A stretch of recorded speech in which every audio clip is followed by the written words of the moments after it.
Senhoras e senhores, sejam todos muito bem-vindos ao primeiro episódio do MafuaCast, o podcast oficial da revista Mafuá. Este é só um episódio piloto, ainda a gente está testando muita coisa, e por isso o MafuaCast ele vai ficar um bom tempo em mutação, até a gente ver exatamente qual o formato que melhor se encaixe. A gente avisa desde já que toda e qualquer sugestão ou crítica, seja de tema, algum convidado, ou até mesmo uma questão técnica, vocês são completamente bem-vindos, basta comentar aí se você está vendo a gente no YouTube, ou então é só mandar um e-mail pra gente também. Hoje, para começar muito bem, eu estou acompanhado da Karen Silva, que assim como eu, Vinícius Rutes, é graduanda em Letras Portuguesas na UFSC e faz parte da comissão editorial da Mafuá. E, fingindo que é apenas uma convidada, mas que na verdade vai acabar voltando para alguns outros episódios, a gente é agraciado hoje com a presença de uma veterana da revista, Samantha Maia, doutoranda em literatura na UFSC. Acho que eu já tô falando sozinho por um tempo demais, né? Então, Karen, conta pra quem não leu o título ainda. Qual é o tema do primeiro episódio? Olá para todos que ouvem o podcast da Mafuá, o primeiro podcast. Sejam bem-vindos, assim como disse o Vinícius. E o tema de hoje é a literatura nas novas mídias. Então, a gente vai estar discutindo não só o acesso da literatura dentro desses novos espaços digitais, como também a gente vai estar trazendo algumas questões que ficaram popularizadas já há algum tempo, como a questão dos booktubers e a relação deles com a publicidade ou com a crítica. Ok, então como vocês podem ver, é um tema bem amplo, né? Tem a gente até rascunhando assim, os principais tópicos de conversa. Se surgiu em algum momento um medo de não ter assunto suficiente, já se acabou completamente. Então, bem como a Karen comentou, né, vamos poder olhar do ponto de vista da produção de literatura, mas também a divulgação em si, né? E para quem já viu a motivação nisso, é exatamente isso. Então, o primeiro episódio do podcast vai ser algo metanarrativo, metalinguístico, não sei qual é o melhor termo, mas tem meta no meio para a gente falar sobre podcast. Então, o que é um podcast, Samantha? Qual que é a tua experiência com podcast? Sei que você não ouviu muito, mas você é culpada porque você me deu corda. Quando a gente conversou, você é coautora dessa bagunça aqui. Verdade. Primeiro, deixa eu dizer que eu gostei para começar muito bem.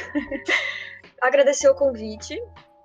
E eu ia fazer essa pergunta para vocês. Eu ia me colocar no papel de entrevistador aqui, inverter as coisas e dizer o que motivou a Mafuá a criar um podcast. Qual a resposta que tu dá, Vinícius? O que motivou vocês a toparem essa ideia? Porque é verdade, eu dei corda. Essa é uma excelente pergunta, Samantha. Então, isso inclusive dá gancho para uma grande questão, né? Porque a gente está publicando isso aqui na revista, né? Então, isso é uma coisa muito interessante.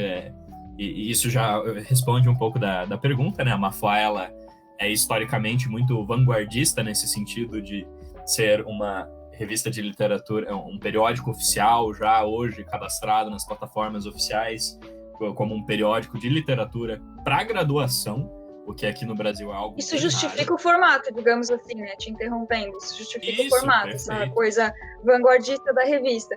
Mas a motivação mesmo, por que tu topou a ideia? O que tu viu nisso?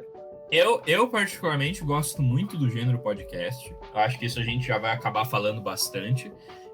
E isso tem muito a ver exatamente com aquela questão. É uma forma diferente de trabalhar o tópico de literatura. Porque é claro que tem algumas formas de falar, tanto a forma de falar quanto os assuntos para falar, que talvez eles não se encaixam tão bem no formato, por exemplo, de um artigo, de um ensaio, que são publicados na Mafuá. Mas eu acho que simplesmente até quebra um pouco essa barreira, né? E daí eu acho que esse talvez seja o maior sentido da vanguarda, né? Seja justamente essa questão de, olha, pode ser que pessoas no futuro, né, claro que a gente não espera que isso aconteça de forma imediata, mas a ideia é que pessoas, na medida do possível, fora da academia, consigam acessar esses podcasts, não necessariamente todos os temas, que eu não prometo que a gente não, lá para frente, não pega algum tema muito específico que talvez não seja tão acessível para o público de fora, mas em geral, além dessa questão de ser uma forma diferente, que pode ser mais acessível para falar de alguns tópicos, sempre tendo alguma coisa a ver com literatura, é claro. Também tem essa questão de abrir para o público, enfim.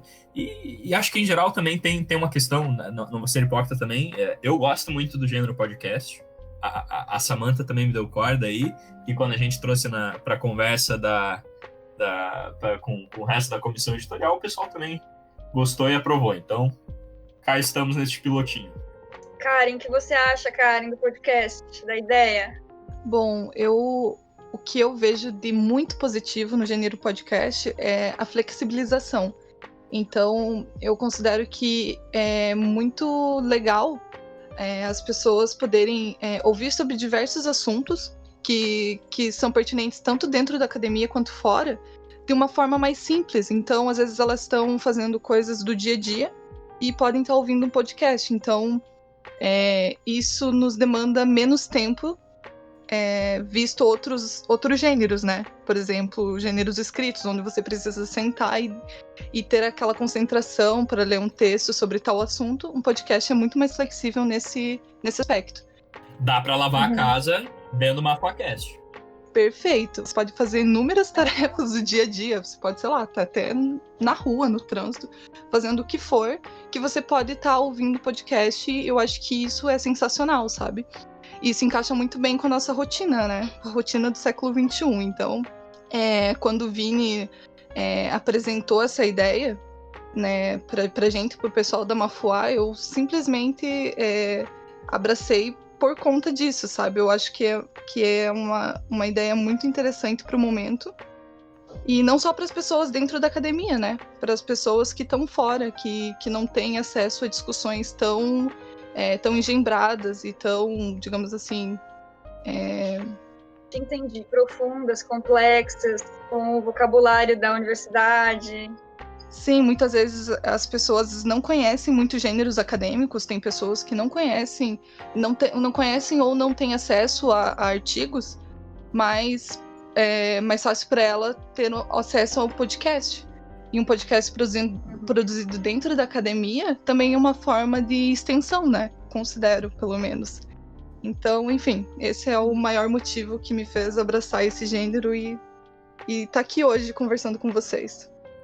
Karen tocou em vários pontos interessantes, assim, em alguns eu pensei, quando dei a ideia, alimentei a ideia do podcast do Vini, e em outros não, por exemplo, essa coisa da economia do tempo, é algo que quem consome podcast já vivencia, assim, essa coisa de lavar a casa ouvindo outra pessoa falar, o formato mais simples, a questão do gênero, que o podcast é um gênero mais descontraído, mais informal.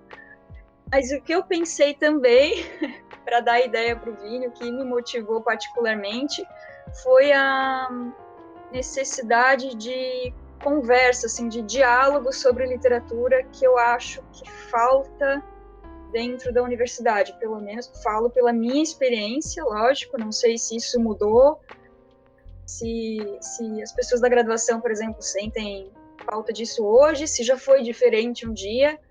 A gente até pode discutir isso, eu acho, né? Vocês podem comentar da experiência de vocês. Se foi comum, se é comum na vivência de vocês participar de grupos de leitura organizados pelos colegas, se existe isso, se vocês convivem com isso, ou grupos de estudo. Grupo de estudo, acho que daí já é uma coisa que confunde mais estudo e a vida fora da universidade. A gente não gosta muito, às vezes, de misturar essas duas coisas, porque já está saturado da universidade, então meio que parece que você mistura aquilo que você gosta, aquilo que te dá prazer, que é a leitura que tu faz em casa antes de dormir, com a leitura obrigatória, que é a leitura que o professor pede, que a disciplina demanda. Mas eu sentia muita falta de ter com quem conversar sobre o livro que eu li, sabe? Eu acho que nem todo mundo entra no curso de letras motivado pela literatura, motivado pela leitura. Tem gente que entra motivado por outras questões, pela linguística, pela gramática, enfim, 1000 motivos diferentes.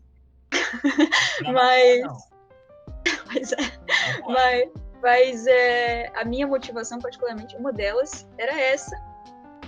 E não sei, cara, às vezes eu tenho a impressão de que a gente fala muito sozinho, que não sei se é algo que acontece com o tempo, ao longo do curso, se é cansaço, se é, como mencionei antes, carga, sobrecarga, falta disciplina, não sei, mas acho que falta o principal, muitas vezes, que é diálogo. A gente fala tanto de interação, fala tanto de diálogo, fala tanto sobre isso e no fim... A Samantha acabou dando talvez spoiler de um ótimo tema a ser abordado talvez aqui no podcast no futuro, que seria exatamente essa questão do o que é o perfil, o que é a vida, o que é os conflitos de um graduando em letras, né? E, enfim, isso é uma questão muito importante, muito relevante, tem super a ver com o tema, e realmente aquela questão que vai sugando até a fruição, até o lado gostoso, né? Então, eu acho que, por mais engraçado que seja, é um formato muito mais gostoso, né? De se conversar sobre literatura, assim, e exatamente de estender o diálogo, tanto com o intuito da gente trazer aqui mais convidados, né? E no futuro, normalmente, assim, para quem não tem muito contato com podcast, o que é um formato normalmente aceito, né, dentro do gênero, que é o quê? É ter alguns fixos, né? Então, normalmente os hosts, né? E no caso aqui muito frente vai ser algumas pessoas que estão ligadas diretamente com a Mafuá, né? Seja ativamente ou veteranos, né, Samantha? Ou, enfim, pessoas que estão aí. E também, mas uma grande coisa que eu particularmente gosto muito é aquela questão de trabalhar com convidados a partir do tema. Então, se no futuro a gente for trabalhar com um tema X, é muito interessante trazer 1, 2 convidados que têm alguma coisa a dizer, que têm experiência com esse tema, enfim. Eu acho que essas questões são muito mais inviáveis de se trabalhar em outros formatos, né? Então, enfim, abrem-se muitos temas a partir disso. Quem tá ouvindo aí, com certeza, ainda mais que tem esse contato com a academia, com certeza vai estar dialogando com a gente, mesmo que a gente não ouça, você que está ouvindo, né? Mas isso que é o bacana, né? É manter esse diálogo. Mas eu já puxo um outro gatilho aí, que é algo que vai iniciar uma longa conversa que vai durar um bom tempo. Diga, eu lembrei de um tópico que eu não falei, já te interrompendo. Assim. Pode falar, por favor. Que eu não falei também. Pois é, tu tá advogando aí a favor do podcast e total apoio, total concordo. Mas é interessante, né, pensar também nos obstáculos que virão, aquela que já tá... Era isso que eu ia puxar mesmo. Era isso os obstáculos? Bom, então... Interromper para falar a mesma coisa, mas tá ótimo. Eu ia falar do constrangimento da fala, pelo qual a gente passa ao longo do curso também. Parece que sentimos impacto do funcionamento da universidade, umas coisas que acontecem na universidade, nas nossas interações e na nossa convivência. Acho que algumas coisas nos afetam, nos silenciam, nos intimidam, constrangem, inibem, enfim. Não sei exatamente o que, a gente pode especular sobre isso. Eu não sei se era isso que tu ia falar. Sim, Samantha, é exatamente isso que eu ia comentar. Realmente uma coisa muito interessante para se notar, que é um gênero diferente, então tem muitas coisas que, além de positivas, podem ser vistas como negativas, ou de fato são negativas. Isso é uma grande conversa para se ter. E realmente essa questão...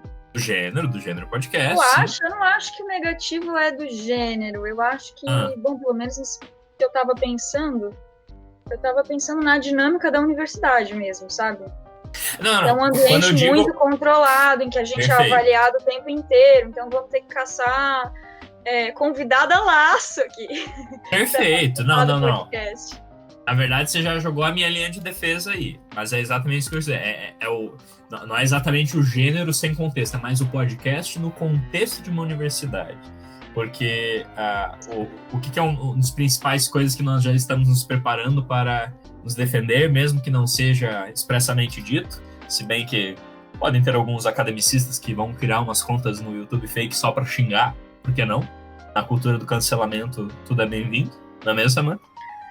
Sim, eu acredito que... Não, exatamente nesse instante estamos sendo julgados em termos de competência, de inteligência, de performance, não tem a menor dúvida. E mais vai ter gente para falar mal pro podcast Mapuá. E aí eu volto para a questão das origens, das raízes do MafuaCast.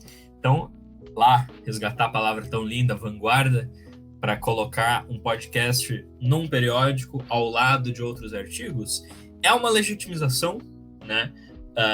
Para bem ou para mal, é uma legitimização que a gente está tentando fazer, não no sentido de um gênero novo. De um gênero novo, não no sentido de que exatamente precise se legitimizar. Então, o único podcast sobre literatura válido é um que está relacionado com um número que é cadastrado numa plataforma bonita. Acadêmica. Não tem nada a ver com isso, não é isso que nós estamos falando. É só mais no intuito de que é algo que nós julgamos que seja interessante, que esteja relacionado também à academia. É bem aquela coisa de apropriar um gênero que é bacana, trazer para cá, fazer de uma forma que seja interessante e resgato minha fala inicial também, é uma coisa que está em mutação, esse é o piloto, então a gente tem essa desculpa, se alguém falar que algo tá ruim, é o piloto, entendeu?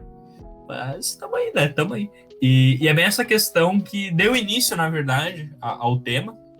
Eu e a Karen, nós fizemos a mesma disciplina com a professora Tânia Ramos, aqui também da UFSC, em que, dentre os tópicos abordados, a gente conversou um pouquinho sobre booktubers, né? Booktubers são youtubers que falam sobre literatura, e exatamente a gente acabou sendo puxado para uma discussão muito interessante, né? Sobre esses booktubers em relação à academia. Então, a gente acabou vendo vários argumentos, tendo acesso a vários pontos de vista diferentes, mas só para introduzir um pouquinho essa discussão, que eu já inicio agora, de forma democrática, sem ouvir as minhas convidadas, já inicio esse tópico. Né? Obrigado. Mas o que é a ideia dos booktubers e o ponto de vista da academia sobre isso? É exatamente aquela coisa de legítimo, né? De ser legítimo uma pessoa produzir um vídeo sobre um livro e ser paga sobre ele. É legítimo uma pessoa falar sobre literatura sem citar teóricos, uma pessoa avaliar a qualidade de um romance sem estar publicando um artigo, uma pessoa sem um látis recheadíssimo, sem uma formação recheadíssima, falar sobre literatura. E, enfim, são conversas muito interessantes e existem extremos, né? Existem extremos complicadíssimos. E eu sei que somente entre nós três aqui existem algumas opiniões um pouco diferentes e é que a gente vai acabar abordando agora. Samantha, Karen, o que vocês me dizem para começar essa conversa? Dentro desse tema, a gente tem muitos pontos polêmicos, né? Muitos, assim. Então, primeiro você tem a questão da academia ter esse ponto de vista crítico em cima deles, em cima dos booktubers. Eu acho que é mais... opinião minha. Eu considero que seja mais por conta da questão de ser uma coisa paga. Então, de envolver publicidade.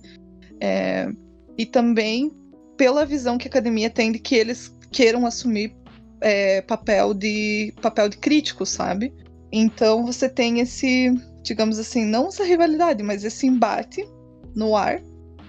E a gente percebe que talvez não seja tão extremo assim. Talvez, se a gente parar para pensar o que seria um livro, né? Para começar. Então a gente poderia pensar o livro, claro que é um produto cultural, mas isso não tira dele também a característica de ser um produto. Ele é vendível também.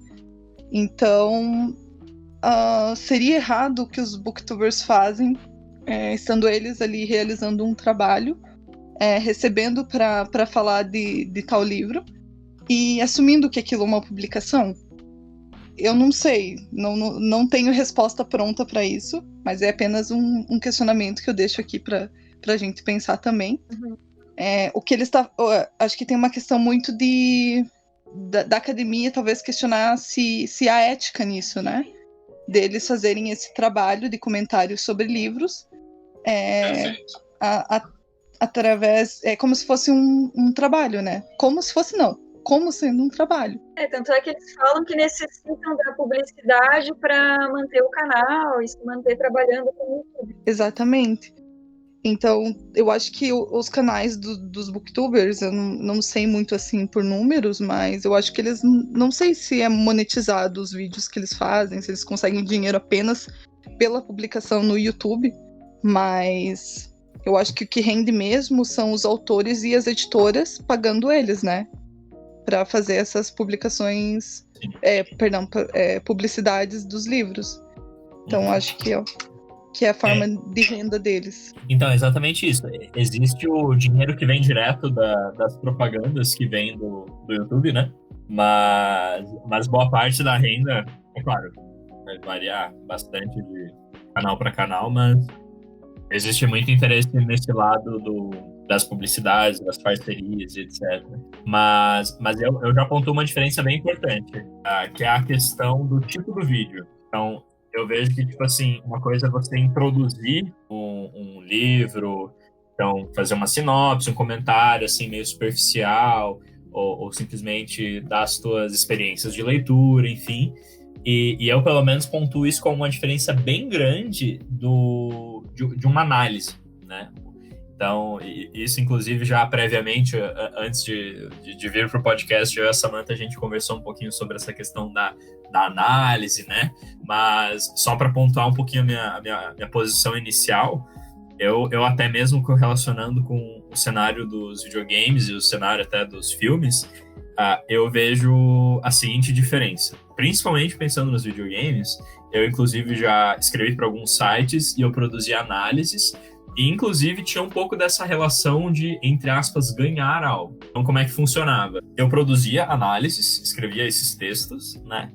E esses textos eram produzidos com chaves, com cópias digitais cedidas pelas publicadoras. Então, de fato, eu recebi o produto de graça, eu não recebi nenhuma quantia, nada além disso, só o produto digital. E como se fosse em troca disso, mas não necessariamente em troca disso, mas eu produzi um texto analisando isso. Então, eu ainda mantinha a questão livre de poder estar xingando, xingando não literalmente, mas criticando, e no sentido de falar de aspectos negativos. Em nenhum momento sente-se, e isso é para todas as outras pessoas que também trabalham dessa forma, nunca há uma obrigação em você, de fato, estar falando bem. E isso se mistura muito com a questão de receber dinheiro. Então, quando existem também vários outros youtubers ou, enfim, pessoas que escrevem, redatores que escrevem para site, quando é uma publicidade paga, então, de fato, existem casos em que recebe-se dinheiro para jogar algum jogo numa stream ou num vídeo, enfim. Primeiro, isso é uma coisa muito interessante de se pontuar. O YouTube, ele tem lá das leis dele de uso para você publicar vídeos, etc. É obrigatório, tá? Quando você recebe alguma coisa para fazer aquele vídeo, você tem que deixar claro aquilo. Então, isso já é um ponto muito importante e que, é claro, não vai ser o caso para todo mundo. Não sei booktuber, não sei da história de... não fiz um estudo levantando todos os booktubers para ver qual é o cenário de todo mundo a respeito dessa regra. Mas, primeiro, que é muito importante você pontuar isso. E, segundo, eu acho, sim, que existe um princípio ético que é errado você propor uma análise, uma crítica fiel a um produto, a uma obra, seja o que for, seja uma colher, seja um talher ou seja um livro, se você está sendo pago pela empresa que por trás disso, né? Esse é o meu ponto de vista. E daí, cara, agora vem uma outra conversa. Um vídeo análise de um booktuber pode ser visto como uma crítica? O que você acha, Samantha? Não, calma aí que tu pulou um ponto. Manda Calma bala. aí, posso consultar a pauta? Tô autorizada? Vai lá. Consulta a pauta. Eu coloquei uns comentários na pauta sobre essa questão da publicidade dos booktubers e tal. A minha opinião, particularmente, de que, assim, problema zero nisso, sabe? Porque eu vou ler os comentários que eu fiz para retomar a linha de raciocínio sobre isso. Perfeito. Já que a universidade parece se incomodar com os booktubers, não sei se já se incomoda tanto quanto antes, acho que talvez se incomodava mais antes. Quanto que os booktubers influenciam nos estudos literários? Uhum. Essa foi a primeira pergunta que eu deixei. A segunda foi, qual o impacto de uma publicidade de um livro de fantasia, por exemplo, que é um dos gêneros mais lidos pelos booktubers, assim, os mais populares, eu acho. Qual é o impacto dessa publicidade na universidade, na academia? Isso influencia, de fato, nos estudos literários, sei lá, nos temas de trabalho, nos temas de artigo? A universidade realmente presta tanta atenção, assim, nos booktubers ao ponto de se influenciar por eles? Eu acho que não, sinceramente eu acho que não, assim. Eu acho que diretamente não, realmente. Não, diretamente não. Acho que, não sei, vários temas que a gente estuda na universidade são até bastante impopulares. Acho que até a gente procura esses temas em livros, autores menos populares. Acho que tá em voga isso, sabe? Ir atrás do marginal, ir atrás do que ficou escondido pelas histórias literárias que são contadas por aí, inúmeras. Acho que a gente vai até numa linha contrária a essa dos booktubers, sabe? Então, qual é o sentido de questionar tanto eles assim? Como a Karen tocou no ponto da ética, tu também. Tem um avisozinho que aparece lá quando o vídeo é uma publicidade, quando não é. Aliás, era isso que eu ia falar também. É que essa coisa da publicidade feita por booktubers também motivou os booktubers a se questionarem sobre isso e a se colocarem numa posição crítica em relação a pessoas que estão produzindo conteúdo financiamento, né? Eu vejo assisto vários e vira e mexe é tema de um vídeo esse assunto, e booktubers se colocam contrários à adesão à publicidade de forma massiva, digamos assim. Eles falam que quando a publicidade toma conta do canal, quando eles se veem cheios de trabalhos publicitários, aquela atividade parece que perde um pouco de sentido, assim, eles perdem o gosto por fazer o que estão fazendo, e aí procuram dosar a quantidade de resenhas financiadas, digamos assim. Ou então selecionam, só topam fazer publicidade dos livros que eles realmente acham que vão gostar, dos livros que eles realmente curtem, dos quais eles curtem a proposta. Eram esses pontos que eu queria levantar sobre isso, que eu acho que passaram em branco. Antes, onde é que tu tava levando a discussão mesmo? A beleza que se perdeu, já surgiu outra coisa que Caos! Não, é que eu voltei, tava falando... Não, ó, eu já dou a carta branca pra interromper. Karen, por favor, interrompa. Não, eu só ia comentar ali que a Samantha tocou no ponto novamente, né? Não foi o Vini, da questão deles terem que avisar no YouTube sobre que é uma publicação, que é publicidade, etc. Um tempo atrás houve uma polêmica, né, com um escritor, ele meio que expôs, digamos assim, os valores de uma booktuber, se não me engano. E os valores que ela cobrava e, tipo, as modalidades, resenha, mais impressões pessoais minhas, mais, sei lá, propaganda no Instagram. Eu acho que o primeiro grande debate sobre publicidade e booktube, né? Surgiu aí, eu acho, né?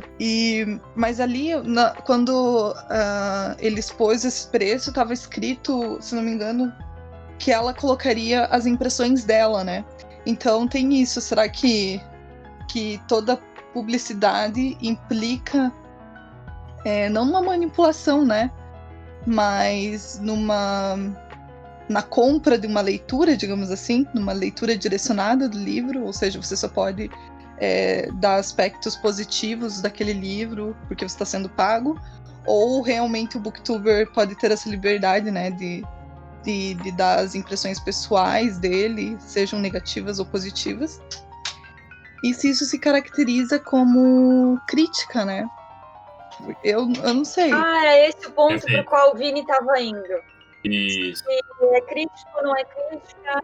Claro que dentro dos padrões da academia, isso está longe de ser uma crítica literária. Mas, digamos assim, para uma linguagem mais simples ou para a comunidade que acessa esse tipo de conteúdo, isso valeria como crítica? Alguma forma de crítica literária? É um questionamento também. É muito interessante o tópico, né? E já dou também um aviso. O podcast está sendo patrocinado pelo Campular. Todo mundo aqui está aproveitando uma bela taça de vinho universitário. Edita essa parte urgentemente. Corta.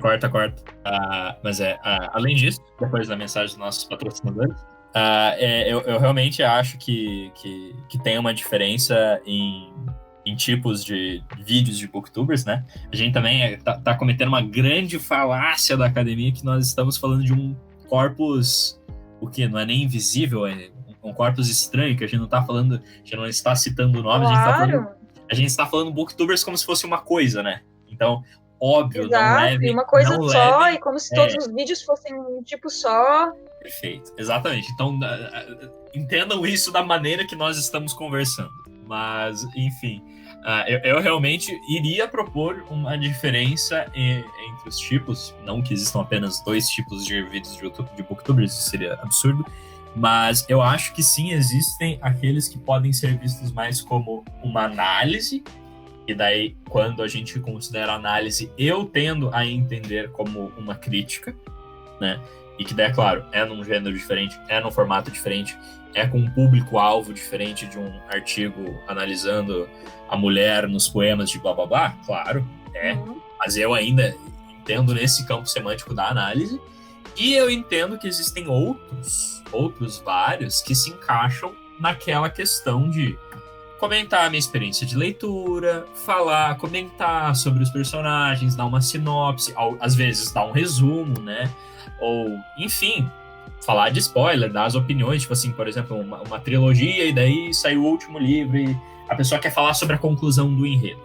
Algo assim, entendeu? Enfim, é muito grande, é muito variado e eu já dou a minha opinião aqui, eu realmente acho que é fantástico que exista esse mercado, inclusive, exista o interesse de editoras e, enfim, empresas em geral que estão querendo patrocinar produtores de conteúdo sobre literatura para falar sobre literatura. Eu acho que isso é muito benéfico para a literatura, ponto. Né? Não vem ao mérito de falar sobre a formação de leitores críticos que vão querer ir para curso de letras e produzir artigos sobre essa questão, obviamente, mas eu acho que... É porque a gente nem sabe o que quer dizer com leitores críticos, né? Perfeito, é amplo e, enfim, mas eu acho que para a literatura, para o acesso à literatura, para o tema do podcast, é uma coisa fantástica para a literatura no século XXI. É isso, eu acho que é algo muito benéfico, entendeu?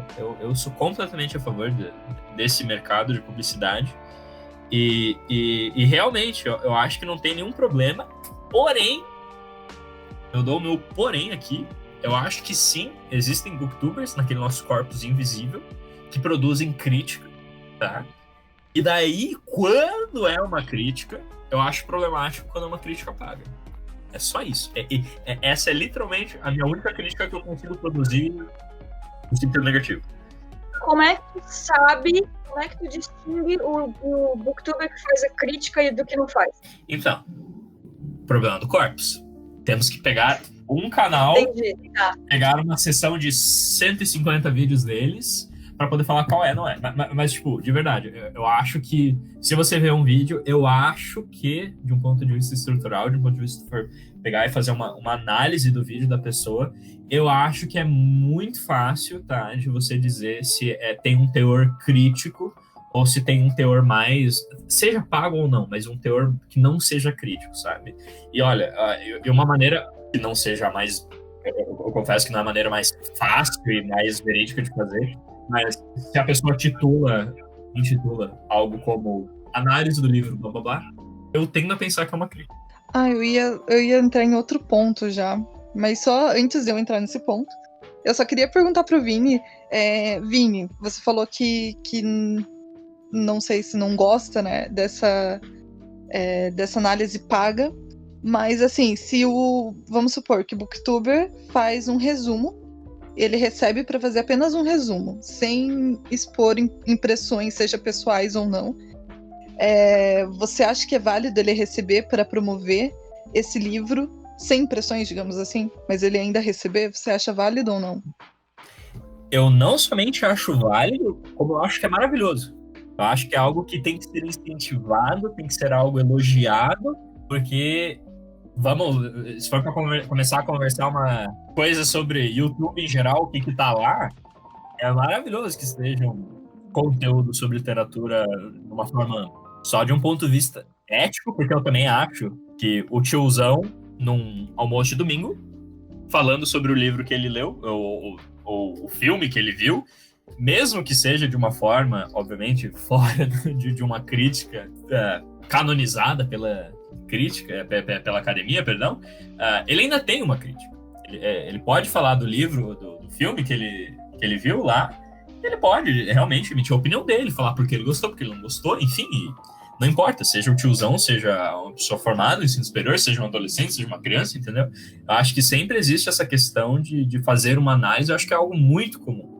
Principalmente, acho que, se for para comparar, claro que nunca vai ser a mesma coisa, mas se a gente for ali para o ambiente do filme, para o ambiente do jogo, crítica, análise, etc., é uma coisa muito produzida. Então, nesse aspecto... Livro, né? Oi, perdão? Mesmo no livro, quando nós conversamos antes do podcast, vou te lembrar do que a gente conversou. Vamos lá. Parênteses, te interrompendo. Tu me disse que todo leitor é um crítico. Tu comentou sobre o crítico interno que existe dentro de cada um de nós. Lembra disso? Só para te dar o gancho. Coaches 2020. Não, mas seguindo a pauta, deixa eu voltar para a pauta, para lembrar do negócio da pauta. Gente botou aqui, Leila Perrone Moisés, 2 pontos. O julgamento de valor é inerente não só a todo tipo de crítica, impressionista ou descritiva, amadorística ou profissional, interpretativa ou científica, seja lá qual for, os nomes todos e classificações que se queira fazer, mas também a qualquer recepção de uma obra literária, pois escolher é julgar. É o título de um artigo dela de 1982, ao qual eu voltei quando tu comentou comigo que todo leitor é um crítico, e a gente discutiu sobre isso. Aí, eu não sei se eu vou te desviar, se eu posso inserir. Por favor, continue. Não, eu tinha tentado pensar em diferenças entre atividade crítica, como acontece na universidade, como acontece no mundo dos booktubers, né? E aí eu tinha falado para ti que os booktubers, eu pelo menos pensei isso no primeiro momento, agora eu já duvido do que eu pensei. E os booktubers nunca se colocaram na posição de críticos. Quem os colocou nessa posição e os sentiu como ameaça, digamos assim, em algum momento foi a universidade. Até botei aqui uma especulação de por que razão isso teria acontecido, se é por carência, se a gente não sente na universidade, às vezes, falta com quem dialogar, né? Se a gente não tem com quem dialogar muitas vezes. Então surgiu o mundo do booktube, nossa, uau! Eu não sei, eu acho que alguns até que se colocam, sabia? Porque a gente, de novo, estamos nos referindo a um corpus invisível, pensando aqui em alguns vídeos de alguns booktubers, aí a gente cai naquela coisa, outra coisa do tópico. Caótico. Agora essa minha fala vai ser caótica, porque tem várias coisas que eu tô pensando simultaneamente. Nós então pensamos... eu vou usar a carta aqui do bloqueio do Uno só para pegar um gancho pontual aqui, ó. Tem algumas pessoas que viram lá que você, lá faz uns 20 minutos, você falou ali sobre o que a academia vê dos youtubers. Será que os booktubers, eles ameaçam a academia? Ou influenciam, né? Na verdade, ameaçam ou não, influenciam a academia em algum nível? Não é que eles ameaçam, porque às vezes a universidade parece se sentir ameaçada. Não, mas enfim, foi uma coisa que você levantou lá atrás, a gente não conversou, pessoas ficaram incomodadas e você trouxe, agora vamos dar justiça. Vamos dar justiça a este tópico belo. Então, eu realmente acho que é aquela questão, talvez nós temos um deslocamento da literatura nas últimas décadas, né? O que era o prestígio da literatura, da leitura como um todo na sociedade, a presença dela nos jornais, o que aconteceram com os jornais, hoje em dia as mutações infinitas que aconteceram. Que era o prestígio dos jornais, né? Exatamente, e hoje como é que é o jornal, né? Enfim, dá outro podcast aí pra galera do jornalismo. Enfim, é uma questão muito complicada e realmente acho que tem que pelo menos mencionar isso, né? Não vamos se aprofundar. A resposta capenga que eu cheguei, da única diferença que eu consegui talvez pensar, não sei, que a atividade crítica da universidade ela é autoconsciente. Os booktubers não é, acho que na maioria das vezes, mas não saberia dizer se todas, porque se a gente pensar nos booktubers que sabem o que estão fazendo, digamos assim, que se colocam na posição de críticos.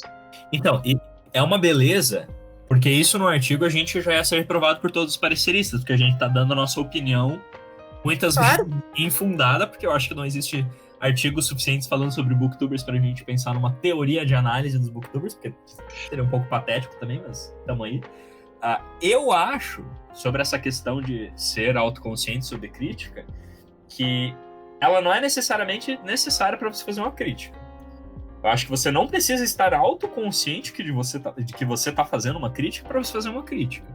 Não, mas ela é de fato, essa autoconsciência ou não, é de fato uma diferença entre como essa atividade ocorre na universidade, que é quase 100% das vezes, 100% das vezes autoconsciente, e fora dela. Fora dela no mundo do booktube, né? Que é o que a gente tá pensando. Um ponto que eu queria ressaltar, ainda sobre a minha opinião. A gente estava falando antes sobre a questão da publicidade. Então, eu comentei que eu acho que é um pouco problemático, independente da obra, do tipo da obra, né, que você está analisando, que você se coloca como análise, seja da forma como você se coloca ou não se coloca. Eu acho que é complicado você receber dinheiro e fazer uma crítica. Porque eu acho que a sua crítica vai estar influenciada pelo dinheiro que você ganhou. E isso é uma questão ética. Tirando isso, agora vamos falar.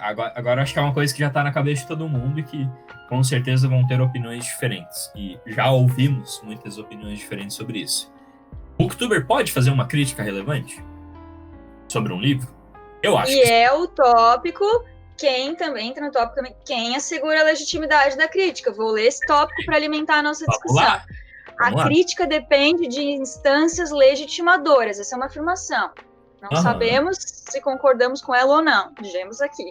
A crítica depende de instâncias legitimadoras, como a universidade ou o número de seguidores tem convertido os influencers em críticos. Se o número de seguidores pode ser entendido como uma instância legitimadora. Entende? Eu entendo perfeitamente, eu concordo muito. O que tu acha, Karen? Eu não considero que seja legitimador deles como críticos, mas eu acredito que o número de seguidores seja atrativo tanto para as editoras quanto para os autores que querem publicar, né?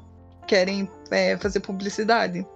Então... porque para determinados grupos de leitores, aquela pessoa que está falando ali é a autoridade. Exatamente, isso. Daí, na visão dos seguidores, aí é outra conversa. Eu já não sei, pode ser que sim, que para eles, né, aquele booktuber seja uma autoridade para eles, uma referência, né? Então, mas eu digo, na minha humilde opinião, eu acho que isso não legitima, sabe? Eu acho que talvez a forma como eles passem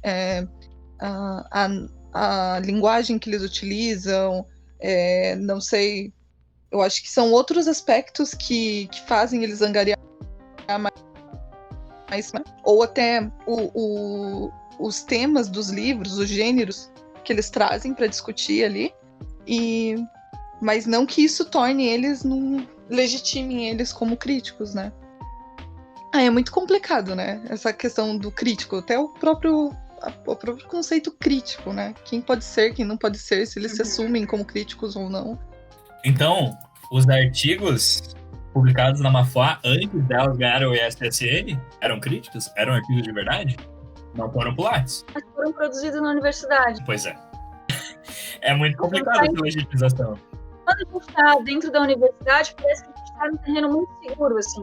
Porque a gente pode justificar qualquer coisa feita aqui dentro pela extensão daquele território, sabe? Eu produzi um trabalho para uma disciplinar, então é válido. Como se tudo que fosse produzido pela universidade tivesse como pressuposto uma atividade autoconsciente, crítica, com rigor, barará, barará. Ao ponto que eu ia acrescentar, não querendo desviar vocês da conversa. Já desviou? Pois é. O ponto que eu queria acrescentar à fala da Karen é que a universidade também não dá conta dos gêneros apreciados por todos os públicos que seguem booktubers, né? Então, também é fácil imaginar eles como críticos naquelas bolhas, sabe? Eles são, de fato, autoridade em determinados gêneros, porque são gêneros que não entram dentro da universidade. Então, quando saiu aquele livro lá do Choque de Cultura, me cocei para fazer uma resenha.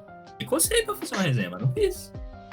De fato, há esse preconceito em relação a vários gêneros literários. Isso a gente pode atestar pelo relato de colegas assim, da pós-graduação que propuseram pesquisas sobre livros que entraram para a lista de best-sellers, livros de fantasia. Tem gente que estuda isso na universidade, aí é muito louco, porque eu acho que não há restrição de gêneros na universidade. Eu não acho que há gêneros que mereçam ser lidos ou não. Mas, de fato, há uma diferença entre esses gêneros nas pesquisas, assim. Há gêneros privilegiados pelas pesquisas, sim. Há gêneros privilegiados pelos trabalhos acadêmicos, sim. É porque, por exemplo, você não vai ver um trabalho... Dificilmente, eu não vou dizer que você não vai ver, mas dificilmente você vai ver um trabalho, sei lá, sobre a trilogia, sobre a sequência do Harry Potter, por exemplo. Entende? É como se, não sei, tivesse alguma coisa nesses gêneros que não permitem ou que não causam interesse ou tão fora, parece que, desse âmbito acadêmico, sabe? Não digo que os alunos não leiam ou que as pessoas que estão dentro da academia não leiam diversos gêneros, mas que, como você falou, mas muitos não são privilegiados, entre aspas, pelas pesquisas, pelos trabalhos acadêmicos, sabe? Não sei se o problema está no gênero, eu acho que não há alguma coisa no gênero, há alguma coisa no modo como a gente seleciona os objetos, no que está por trás dessa seleção, sabe? Eu quero jogar uma coisa na roda. Joga. Vejam, me digam o que vocês pensam. 2 pontos. Vou falar uma coisa agora. Pro bem ou pro mal, os booktubers estão preenchendo um buraco criado pela academia. Com certeza. Por bem ou por mal. Por bem ou por mal, eles fazem muito mais pessoas lerem livros, não estamos julgando o nível da leitura ou essas escolhas dos leitores, mas por bem ou por mal, eles fazem muito mais pessoas lerem livros do que o artigo acadêmico da revista não sei o que, ou a apresentação no evento. A não ser que seja um artigo publicado na Mafuá. Na Mafuá, sim! 1.500 leitores por artigo em média, segundo estudos. Enfim, é muito complicado, mas eu acho que é exatamente aquilo. Tanto nos aspectos positivos quanto negativos. E que existem. Assim como tudo, a gente tá jogando umas pedrinhas na academia que ela aguenta, mas também tem aspectos positivos, é claro. Mas é justamente essa questão que é o nosso tratado de paz, né, Samantha, que a gente estava conversando antes. Enfim, é exatamente essa questão da execução que eu acho que é uma questão que é muito interessante de se analisar, né, porque eu novamente, conversando com o lado extremo, né, que do ponto de vista de o booktuber está tornando a literatura impura, está rebaixando a literatura, enfim, é aquela questão que eu levo, que, de fato, vamos ser sérios, se a gente for pegar o corpus invisível infinito de booktubers, provavelmente existem aqueles que realmente não estão adicionando muito para a literatura, mesmo aceitando que há muito valor em se falar de formas diferentes.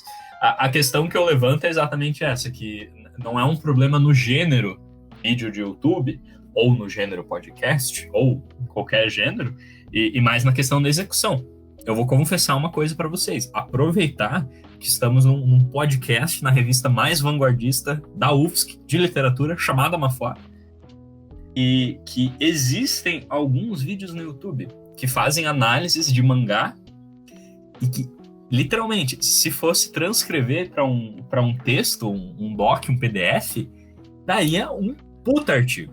Daria uma puta análise que, nossa, em níveis assim que algum demoinho na minha cabeça pensou, copia e publica e fala que foi você que falou. Claro que eu não fiz isso. Poxa, revelação, hein? Claro que ninguém vai conseguir comprovar que eu fiz isso, a não ser que faça uma pesquisa, mas realmente, brincadeiras à parte, existem algumas gemas perdidas aí, ou até talvez não perdidas, mas que fazem. Tem algumas gemas perdidas, tu andou além dos parnasianos, né, Vinícius? Amém. E se você for analisar e jogar no Alwidose, esse meu áudio aí é um alexandrino perfeito. Enfim, é essa questão que eu acho que existem muitas coisas boas já no YouTube e o gênero propicia muitas coisas ainda melhores para existirem. E aí fica o convite. É bem aquela questão de se apropriar do formato. A academia, né, na minha opinião, e é o que estamos fazendo, na verdade, bem engraçado falar isso, mas eu acho que tem que se apropriar desse formato. Não tenho dúvida que seria interessante que a academia se apropriasse desse formato, sabe? A gente tem uma base pelos eventos que aconteceram agora com a pandemia. Que está sendo forçado. A distância, exato. Tem, assim, umas execuções ótimas desses eventos, uns eventos muito gostosos de assistir, muito produtivos para quem está assistindo, assim. E alguns outros péssimos, sabe? Que não entenderam que existe uma diferença de formato entre o vídeo de YouTube, a live e a palestra no auditório da universidade. Isso é interessante de pensar. Não, realmente é uma conversa que dá muitos frutos, né? E enfim, vamos iniciar algum tópico novo aí, enfim, dentre tantos que nós poderíamos escolher. De fato, Samantha, Karen, vocês têm algum youtuber, algum booktuber que vocês gostariam de mencionar, que vocês veem, que vocês acompanham? O que vocês têm aí? Olha, as únicas vezes que eu assisti vídeos assim sobre resumo ou resenha, eu não confesso que eu não prestei atenção assim no nome da pessoa, porque eu não comecei a seguir nenhum, sabe? Então eu não posso dizer, porque eu não sigo nenhum. Eu só conheço o gênero, assim, a proposta dos vídeos deles, assim. Acho que já assisti alguns, mas não sigo nenhum, não conheço nenhum a fundo, então não posso dar um exemplo, Vini.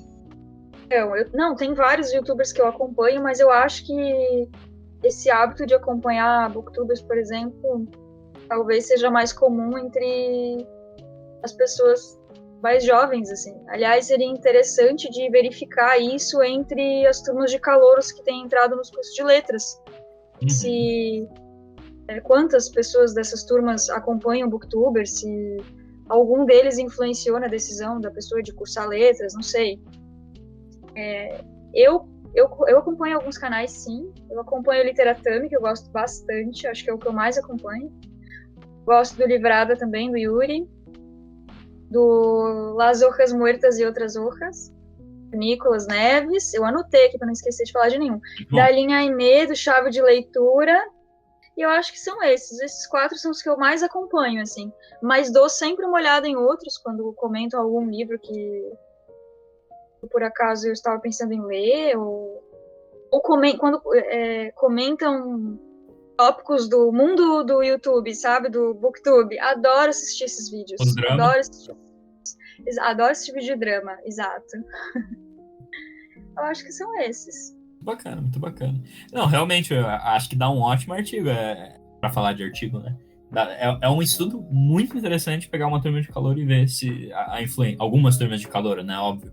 Para ver se tanto o consumo desse tipo de conteúdo, que eu acho que vai expandir muito ao longo dos anos que vão surgindo aí, com certeza, eu acho que eles têm uma influência muito positiva nesse sentido, né, de trazer pessoas para a literatura e para letras, por consequência, e enfim, se mandarem para Mafó, a gente publica direto, a gente finge que passa para parecerista, mas a gente publica direto, porque foi a pedido do podcast, né? Foi assunto abordado no podcast.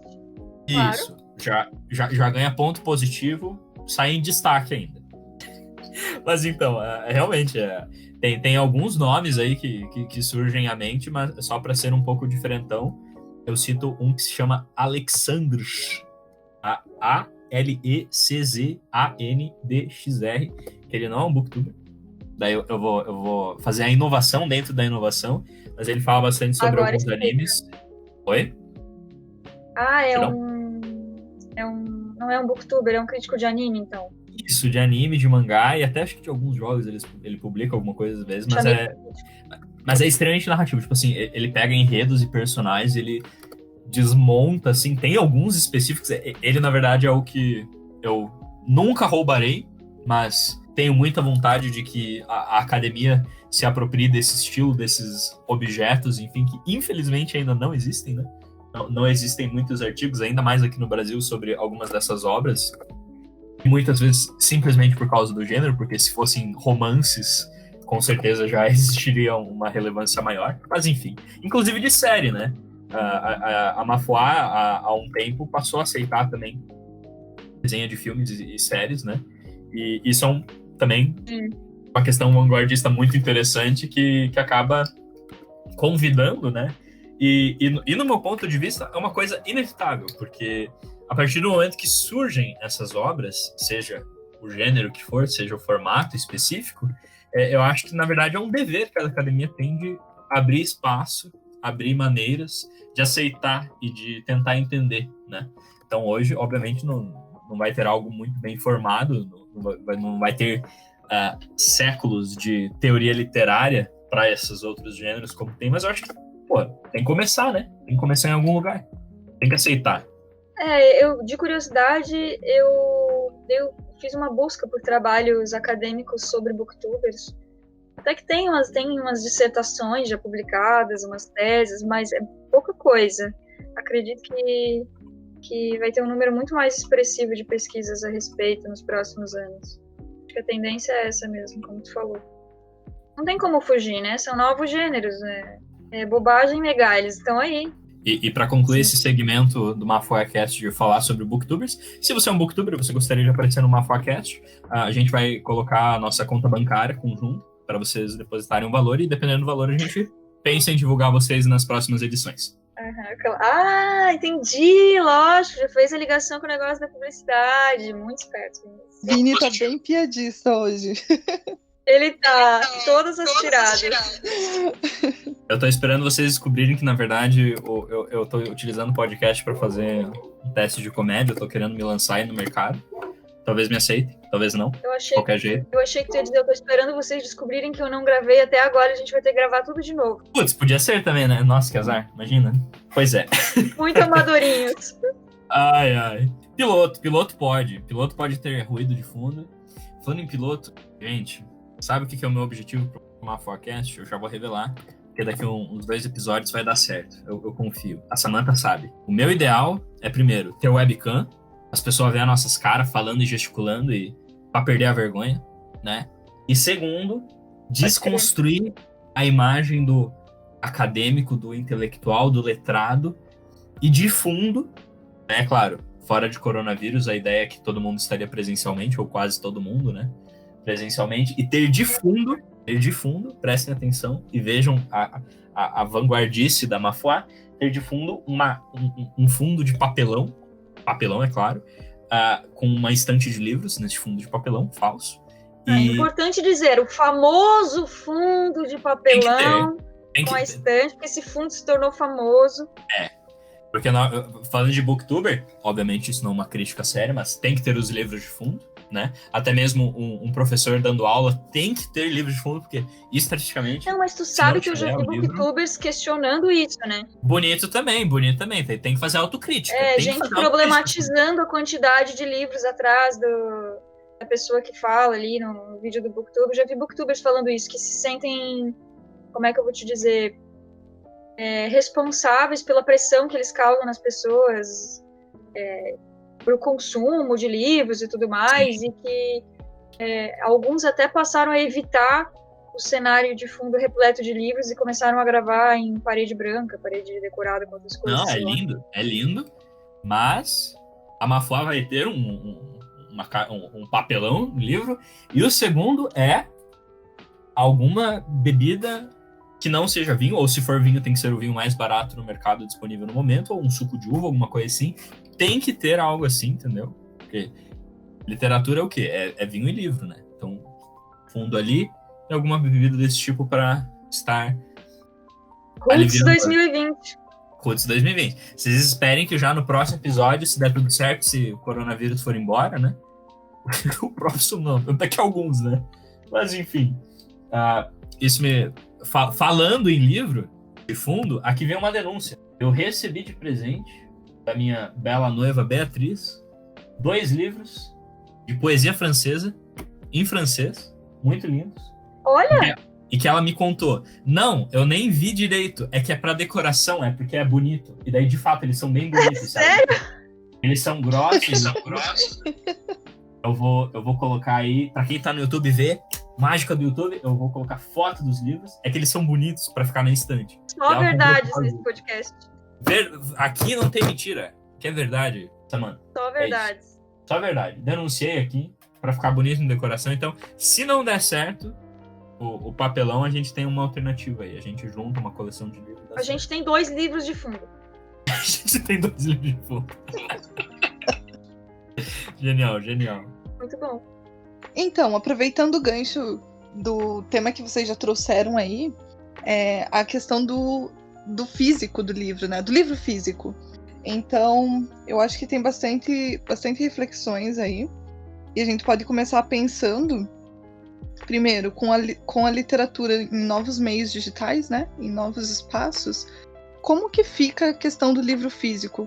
Será que a aquisição do livro, muitas vezes, ela é uma questão mais de fetiche, de enfeite, decoração, ou ela é uma questão mesmo de leitura? A pessoa consome realmente todos os livros que compram?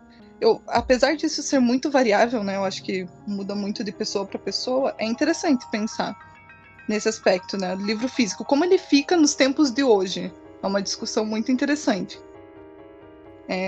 Alguém de vocês quer puxar algum primeiro tópico daí? Vini, Samantha?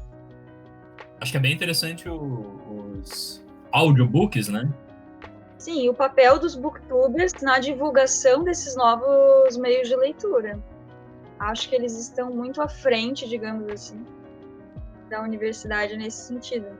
Tanto de divulgação quanto de consumo e entendimento de como funciona a literatura por aqueles meios. Com certeza.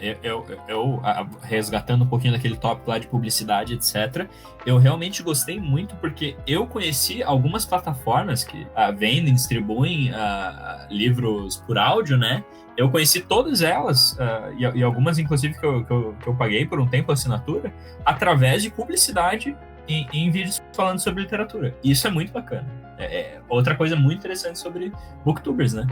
Que realmente podem te dar acesso a algumas ferramentas que, pelo menos eu, na época, não conhecia. Agora, já sobre essa coisa do fetichismo do livro físico e tudo mais, isso é muito forte no Booktube. Eu acho que há uma preocupação entre as pessoas que trabalham com isso a respeito do tema, mas, ao mesmo tempo, isso continua sendo muito forte entre eles. A valorização das edições caprichadas, assim, o livro capa dura, e fica nítido, inclusive, na fala de alguns booktubers, que nem todas essas edições são lidas. Alguns compram para ter o livro na estante, mas consomem o livro por audiolivro ou por leitor digital. Acho que isso é interessante.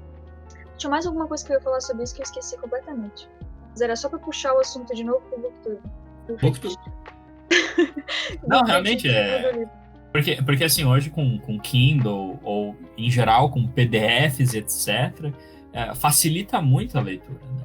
Inclusive, eu acho que não temos dados, não temos acesso a esses dados, mas eu acho que teve um crescimento muito grande no consumo de livros através de e-book ou de PDFs vendido na Amazon, por exemplo, tanto pelo preço quanto pela acessibilidade, que é muito mais fácil hoje, se você tem um tablet ou até um celular, um notebook, enfim, quantos livros em PDF tu carrega ali, e se fosse para traduzir em livro material, quantos livros você conseguiria carregar numa bolsa, numa mochila, né?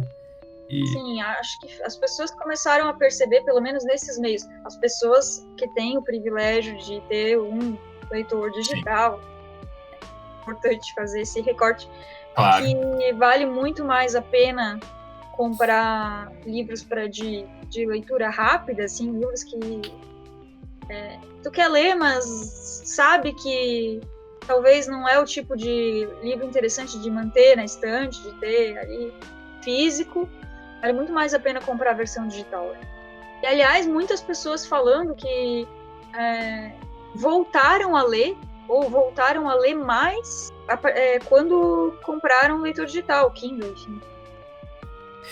Eu penso o seguinte, eu não estou num contexto em que na minha rotina, e obviamente quase ninguém está agora durante a quarentena, mas mesmo antes eu não estava num contexto em que eu realmente tinha dentro da minha rotina algumas horas ou vários minutos em que eu ficava no transporte público ou dirigindo até a minha casa ou até o meu trabalho, mas eu penso que realmente, para quem tá nessa rotina e para quem tem esse espaço assim específico, ou um audiobook ou até podcast é uma coisa que, além de muito consumida, é algo muito bom.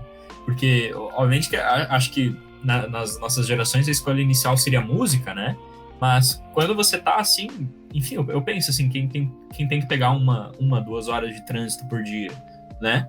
É um ótimo costume você ter uma listinha ali de ou audiobook ou de podcast, né? Para você ler. Eu acho que a vida tá criando essas situações e dando esses acessos bem bacanas, né? Obviamente... Audiolivro eu ainda não li. Não li, não sei lá. Mas, aliás, não ouvi nenhum até hoje. Ainda não experimentei.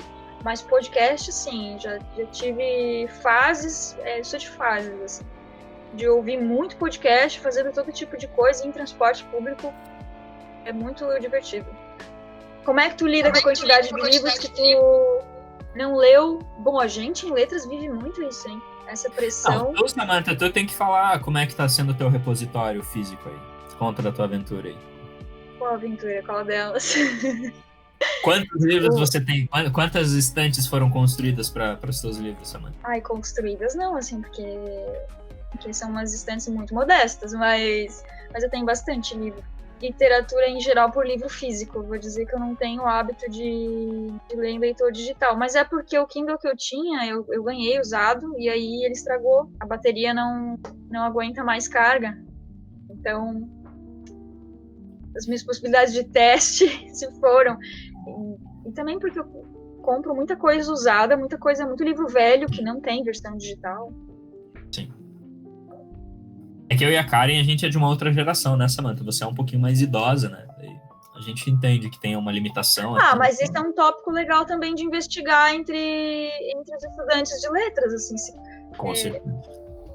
Estão optando mais por livros físicos ou já estão se adaptando a esse mundo digital? Eu tinha percebido que a gente parou de tirar tanta fotocópia de livro, capítulo para ler para disciplina, como tirava antes. Uhum. Nossa, tu não tem noção da quantidade de cópia que a gente tirava, que eu tirei na época da minha graduação. Eu ia comentar só que, por exemplo, eu não tenho muitos livros físicos, né? Eu tenho bem poucos, assim, para o estereótipo de aluno de letras, assim. Mas eu penso assim, eu leio mais livros digitais e sempre tô acessando eles por meio do notebook, enfim. Mas, assim, para mim a sensação de ler um livro físico é muito diferente. E eu prefiro, sabe, ler um livro físico do que ler por uma tela. Porém, nas minhas condições e também com o costume que a gente acaba criando, que eu acabei criando, né? De pegar em PDF os livros e tudo mais, é o que eu faço, é a minha rotina, né? Porém, se fosse para optar, o livro físico para mim seria melhor, pela sensação que ele me traz, sabe? Para mim é uma experiência totalmente diferente. Você lê o mesmo livro na tela ou através do objeto material. É bem diferente para mim. Mas tu acha que tem a ver, Karen, tu acha que tem a ver com a tela em si, a coisa de, por exemplo, a gente lê no computador, a tela não é antirreflexo, tem a iluminação da tela, que às vezes cansa a vista, enfim. Tu acha que é por isso ou é pela facilidade de anotar o livro à mão, que muitas vezes a gente não tem no livro digital? São os dois e mais um motivo, na verdade. Tanto a questão da tela, que cansa muito o olho, né? Pela luz, enfim. Também a questão da anotação, que eu muitas vezes gosto de anotar também, o livro físico, de você marcar as passagens, enfim. Mas o terceiro motivo é que eu acho que na tela, pelo menos na tela do notebook, você acaba se distraindo muito mais. Então, quando eu tô com livro físico, eu me afasto de tudo, sabe? Que eu tô fazendo e separo aquele tempo para eu pegar o livro físico e ler e aproveitar aquele momento. E já na tela, às vezes eu tô aqui, daí eu tô lendo e muitas vezes eu paro para ver alguma coisa, às vezes o significado de uma palavra. Sim. Eu já tive essa impressão, não sei, tu, Vinícius, qual é a tua relação com o livro digital e o livro físico? Eu já tive essa impressão de que a minha leitura o computador perde a qualidade, mas hoje eu acho que eu acostumei. Mas desde que essa leitura seja de um livro teórico, seja uma leitura para estudo, assim, eu consigo estudar bem nos livros em formato digital. Agora, ler literatura, não, mas porque eu não tenho, eu também não saberia dizer se me adaptaria ao leitor digital, porque eu não tenho. Então, sem condições, ler um livro de literatura no computador, sentada na cama. Assim. O livro físico é muito mais confortável, a experiência é completamente diferente mesmo. Não, além dessa questão do acesso, né, a algum apetrecho que vai te permitir fazer uma leitura assim, né, eu concordo que tenha uma questão de tipos de leitura, e falando de um contexto de graduação em letras, se for para fazer uma porcentagem de o que é uma literatura, não sei qual que é, uma leitura literária, né, no sentido que não é uma questão teórica, é muito, muito, muito, muito mais raro do que, enfim, né, eu acho que a leitura teórica é o mais comum, tipo, muito. Daí, se a gente está pensando em uma leitura teórica, dificilmente é um trecho, é um livro na íntegra, né? Mas então, eu queria apontar exatamente essa questão que, nesse contexto de graduandos em letras portuguesas, ou em letras em geral, existe muito mais uma leitura teórica do que uma leitura literária. Eu acho que isso é muito diferente nessa questão do texto impresso e do livro digital, né? No sentido de que, ainda mais no contexto de uma leitura teórica, normalmente eu diria que são trechos, né? Não é na íntegra que você vai pegar o livro inteiro e vai ler, né? Ou mesmo até quando o professor disponibiliza, ele na verdade só quer que a gente lê um trecho. Eu acho que é muito difícil de realmente que um professor passe e fale assim, leia este livro inteiro, né? Novamente, na questão de ser um teórico. E nesses sentidos é muito bom você ter a flexibilidade de não ter que, primeiro, fazer xerox de tudo, que normalmente existe também a questão econômica, né? A questão ecológica. E, enfim, também é muito chato, ainda mais com todas as disciplinas, você tá lá com um maço de impressão para cada disciplina e tá carregando e tá imprimindo, enfim. E nesse sentido, eu amo os PDF, amo os trechos aí cortados, e eu acho que é uma flexibilização muito boa. Normalmente, para quem consegue acessar, etc., eu acho que é uma facilidade tremenda. Agora, para a leitura literária, eu concordo que eu acho que tem um chamativo muito grande no livro, também pela questão, acho que até ergonômica. Eu acho que é muito mais confortável você segurar um livro do que até talvez... palavra, ergonomia, isso aí. Isso, até mesmo um Kindle, né, que é o apetrecho tecnológico para você ler, né, ao contrário do que um notebook. Mas eu acho que é mais ergonômico, e também eu acho que é indiscutível que tem a questão do fetiche do material, né? Tanto para estante, mesmo que seja uma pessoa que não seja arrogante no sentido de vou ostentar a minha estante de livro, que eu acho que é meio raro, na verdade. Mas eu acho que, de fato, existe a questão do material que, enfim, a gente pede perdão para Marx, né? Mas não dá para negar. Tem sim. Silêncios, porque silêncios de concordância. Silêncios de concordância, cara. Mas, enfim, acho que é essa a questão. Tem o material, sim, é bonito. Eu acho que isso eu acho que foi uma conversa em alguma disciplina minha no começo da graduação, que era o desaparecimento do livro, etc. Eu acho que é muito caótico você pensar que, de fato, os livros vão desaparecer, no sentido de que não vão existir mais editoras físicas, né? Acho que isso é um pouco conspiratório demais pensar que isso realmente vai acontecer, mas enfim. Já foi essa preocupação, né? Já foi a época em que isso era uma preocupação. Já. 2008. Exato. Mas, enfim, as editoras estão aí, estão no mercado, né? Novas editoras estão surgindo, diferentes nichos, diferentes mercados dentro do mercado maior de livro e literatura. E o meio digital tá aí, né? Inevitável para trazer os e-books, enfim, todas essas flexibilidades. Mas sempre vai ter o chamativo, né?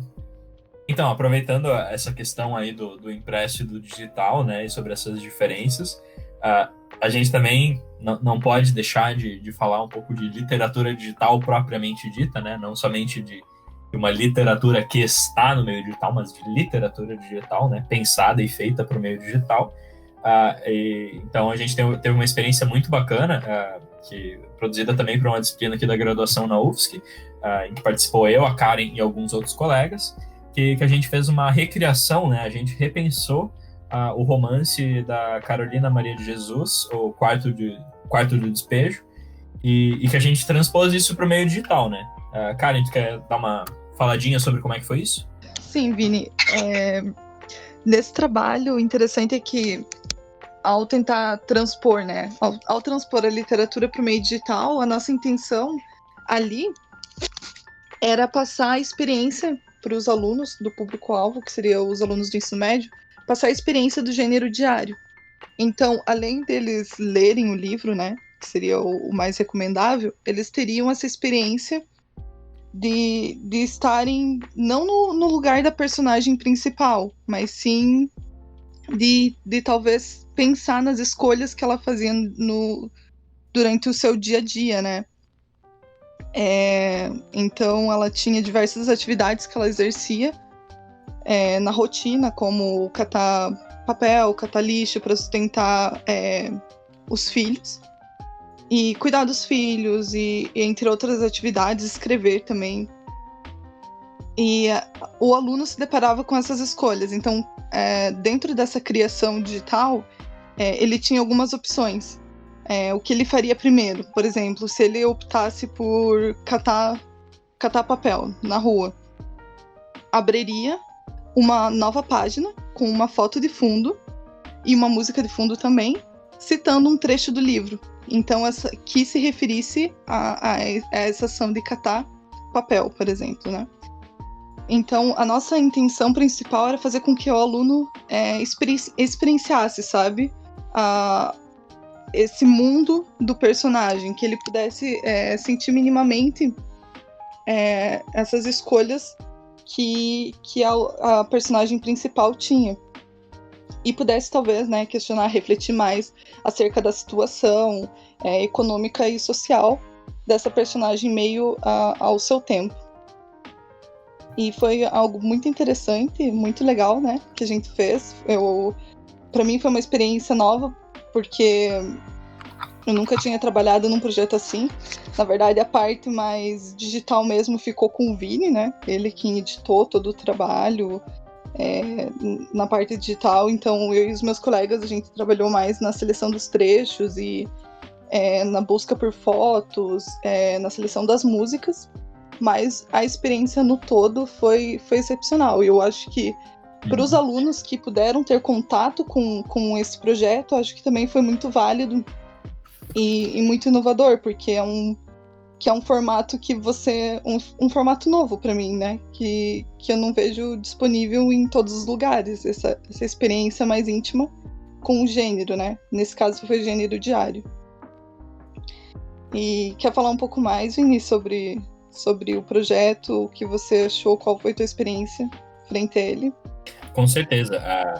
A gente, na verdade, traz aqui essa criação nesse tópico, né? Não para fazer uma propaganda gratuita, mas também para conversar exatamente sobre as diferenças nessa tradução, nessa transcrição para o meio digital, principalmente no sentido de que, além de uma questão da matéria verbal, né? Como que ela foi modificada do romance impresso ali para os trechos que a gente separou e da desconstrução, etc. É mais naquele sentido do valor que se atribui ao texto, à matéria verbal, quando ela está naquele contexto audiovisual. Então, a semiótica ali tem um valor muito grande. Então, até mesmo se a gente desconsiderar a questão da interação ali, da escolha dos dias, etc., de toda essa estrutura mais técnica, se a gente só pensar ali, a matéria verbal, ponto, com imagem de fundo, com áudio, e pensando ainda para as novas gerações, como isso está sendo algo positivo e como isso melhora e influencia e convida a leitura, né, Karen? Eu acho que, analisando só sobre essa perspectiva, eu acho que já dá para tecer um diálogo muito bom com o podcast, com os booktubers, que eles ainda têm o fator visual, né? Que hoje, por enquanto, a gente, pelo menos nesse piloto, não estamos adotando, mas que é algo muito positivo, né? Então, é exatamente essas questões de analisar como que essas outras dimensões estão afetando de forma positiva a leitura, o ato de ler, né? Acho que isso é muito interessante. Sim, eu ia comentar isso, exatamente esse ponto, porque para aqueles alunos que tiveram acesso a essa criação digital, porém que não tinham tido acesso à obra, não tinham lido ainda, eu acho que a criação acaba instigando, acaba convidando eles, né, à leitura da obra, porque o aluno ali, ele se depara tanto com a questão tanto com a questão visual, né, quanto com trechos, partes do livro que no todo vão resultar, eu acho que no despertar desse desejo pela leitura, ir mais a fundo, conhecer mais a história por trás daquela personagem e dos filhos dela. Então é bem interessante essa questão do chamamento, da atratividade que esses meios semióticos podem trazer, contribuir para a literatura, né? Tem só a se ganhar para a literatura. Sim. Essa é a questão central que eu acho muito interessante de ser explorada. Seja do meio que for, seja falar de literatura, seja literatura em si, né? Eu acho que tem que se explorar esses meios porque não é nenhuma questão de culpa ou de falar que um é melhor do que o outro. Normalmente é aquela questão do prestígio, né? Como o texto escrito, ainda mais se for publicado, tem um prestígio já naturalmente maior do que um podcast, do que um livro, do que uma criação digital. Mas até pensar em literatura pela literatura, né? Como ela tem a se ganhar com as novas gerações que vamos enfrentar a realidade. Aqui ainda mais, só nessa chamada aqui, né? Nós três aqui, nós somos de uma geração que não nasceu com a acessibilidade que se tem à tecnologia hoje. Eu falo com total segurança. Eu não julgo a realidade de crianças e de pais, enfim, de filhos que enfrentam a situação de crianças que hoje estão viciadas no sentido realmente de vício, de necessitar, por exemplo, de um tablet passando um videozinho para comer. Isso é uma realidade que não é tão incomum assim, e por mais que, enfim, não vamos vir aqui ao mérito de discutir isso a fundo, mas é uma questão até, não sei qual é a melhor palavra, se é uma questão psicológica, uma questão neurológica, que é uma questão da semiótica, né? Não tem como culpar, porque, obviamente, é mais chamativo coisas se mexendo, sons, do que um fundo branco com caracteres pretos, né? O que é que tu disse, Samantha? Demorei pra desmutar. Momento de ataque de riso. Tentei desmutar no lugar errado. Chutou o bote pra fora, corrompeu tudo. Pra fora, mas eu tentei desmutar no lugar nada a ver. Fechou a janela.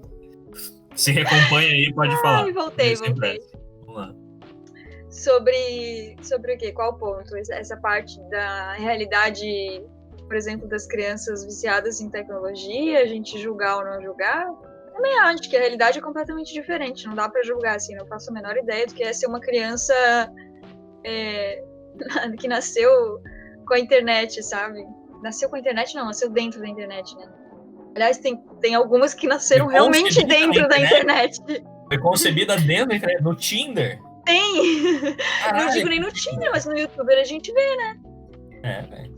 No YouTube a gente vê. Enquanto a criação digital, nossa, total a favor. Tudo que... Também acho que a literatura só tem a ganhar, sabe? É um reforço a mais.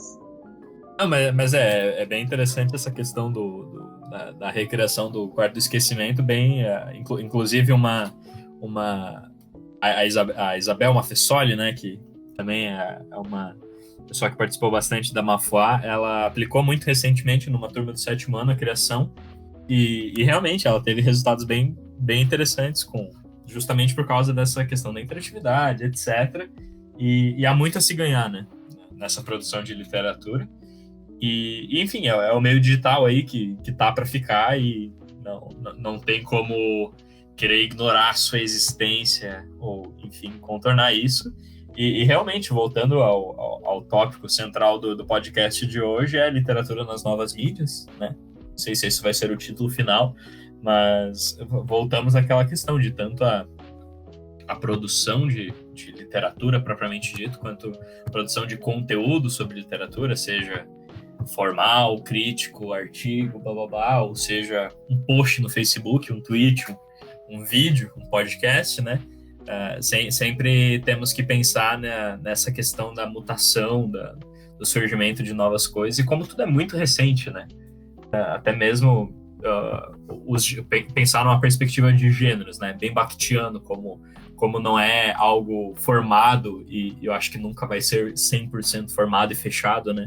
Enfim, realmente abrimos aí as portas do MafuaCast para, repito, sugestões e indicações de temas, de convidados para participar aqui com a gente, para continuar a conversa, enfim, e também sobre a periodicidade do podcast. Inicialmente vai ser um por edição, né, que é um por semestre, mas dependendo da situação a gente pode até ampliar um pouquinho essa periodicidade. Se der vontade de fazer 2 por semestre ou algo assim, nada nos impede necessariamente, né, Samantha?